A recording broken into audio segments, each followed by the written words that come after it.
กำรับส้มข่าวกันเติม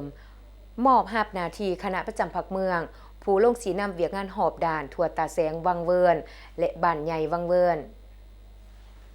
ตอนเสาร์วันที่3กรกฎาคม2026ผ่านมานี่อยู่ตาแสงวังเวิร์นเมืองสนะสมบูรณ์แขวงจำปาสักได้จัดพิธีมอบหับหน้าที่คณะประจำพรรคเมืองลงสีนำเวียกงานหอบด่านทั่วตาแสงวังเวิร์นและบ้านใหญ่วังเวิร์นอย่างเป็นทางการโดยการเป็นประธานของทานคำศรีลิ้นสวัสดิ์กรรมการพรรคแขวงเลขาคณะบริหารงานพรรคเมืองสนะสมบูรณ์เข้าร่วมในพิธีมีทานอำไซพลมณีห้องเลขาคณะบริหารงานพรรคเมืองประธานคณะกรรมการปกครองเมืองผู้สินำเวียกงานหอบด่านทั่วตาแสงวังเวิร์นและบ้านใหญ่วังเวิร์น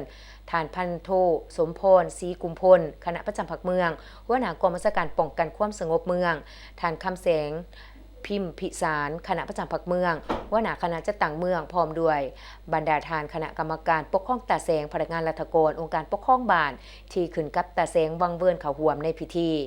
ท่านอำไซพรมณีห้องเลขาคณะบริหารงานพรรคเมืองประธานคณะกรรมการปกครองเมืองให้เกียรติขึ้นผ่านบทสรุปการจัดตั้งปฏิบัติเวียกงานหอบด่านของตาแสงวังเวิร์นในระยะ6เดือนต้นปี2026ที่ผ่านมา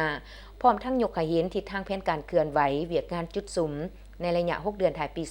2026จากนั้นทานคำแสนพิมพิสารคณะประจำพรรคเมืองหัวหน้าคณะจัดตั้งเมืองได้ขึ้นผ่านมติตกลงของคณะประจำพรรคเมืองสนะสมบูรณ์สำหรับเลขที่104ทับโคโจโพโมโซโบลงที่8มิถุนายน